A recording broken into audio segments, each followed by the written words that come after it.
شوہر اگر نشے کی حالت میں طلاق بول دے تو کیا وہ واقع ہو جاتی ہے؟ جی ہاں، اگر شوہر نے نشہ خود کیا ہے اور طلاق دے دے تو طلاق واقع ہو جاتی ہے۔ کوئی حدیث اس پر موجود نہیں ہے کہ نشے کی حالت میں طلاق نہیں ہوتی، ایسی کوئی روایت ہمارے پاس موجود نہیں ہے، بلکہ احادیث سے ہمیں یہ پتہ چلتا ہے کہ نشہ کرنے کے بعد انسان تمام شرعی احکام کا مکلف ہوتا ہے۔ مثال کے طور پر نشے میں اگر کوئی کسی کو قتل کر دے تو اس کو بھی قصاصاً قتل کیا جائے گا۔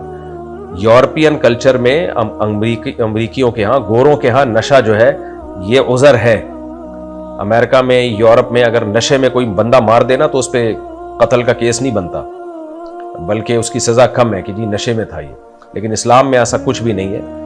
آپ نے نشہ اگر خود کیا ہو تو آپ جو بھی کام کریں گے پورے آپ اس کے ذمہ دار ہوں گے۔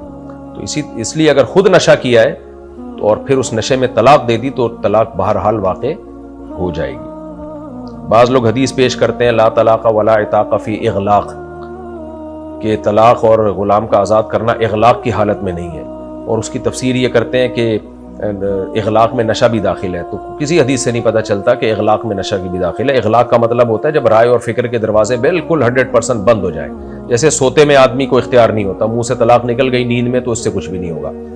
اسی طرح کوئی پاگل ہو گیا، دماغی چوٹ لگی، دماغ ہی نہیں، اس کو پتہ ہی نہیں کیا کر رہا ہوں میں، وہ طلاق دے گا تو نہیں ہوگی۔ نشے میں انسان کی ایسی حالت نہیں ہوتی کہ بالکل مغلوب العقل ہو جائے۔ وجہ اس کی دلیل یہ ہے کہ اپنی بیوی ہی کو طلاق دے رہا ہوتا ہے۔ اگر بالکل ہی دماغ خراب ہو گیا ہوتا تو ماں کو کیوں نہیں دیتا، بھائی کو تو بہن کو کیوں نہیں دے رہا طلاق، بیوی کو کیوں دے رہا ہے؟ اس کا مطلب اتنا پاگل نہیں ہوا ہے جتنا لوگ اس کو سمجھ رہے ہیں، اور کیا بھی خود ہے نا، تو اس لیے اس کا شرعی طور پہ عذر معتبر نہیں سمجھا جائے گا ایسی صورت میں۔ خواتین پریشان ہوتی، ہمارے میاں نے شراب پی کے طلاق دے دی ہے، مفتی فتویٰ دے رہے ہیں طلاق ہو گئی ہے، ہم کیا کریں، ہمارا کیا قصور؟ شکر کریں آپ کو اس نے ڈیورس دے دی اور آپ کی جان چھوٹ گئی، کیونکہ نشے میں یہ گولی بھی مار سکتا ہے، یہ چاقو بھی مار سکتا ہے، تو ہلکا کام ہو گیا، طلاق ہو گئی، جان چھوٹ گئی، کہیں اور جا کے شادی کریں۔ تو نشئی آدمی کے ساتھ عورت کیسے گزارا کرتی ہے، حیرت کی بات ہے یہ۔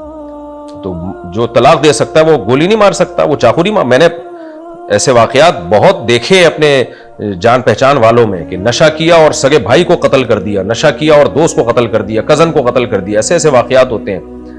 تو اس لیے یہ کوئی بات نہیں ہے کہ جی شراب پی کے جی طلاق دے دی تو کیا بیچارہ نہیں ہے، کیوں پیے شراب؟ جب تمام برائیوں کی جڑ ہے تو اسلام کہتا ہے جب آپ نے پیے تو آپ اپنے سارے کرتوتوں کے خود ذمہ دار ہو گئے۔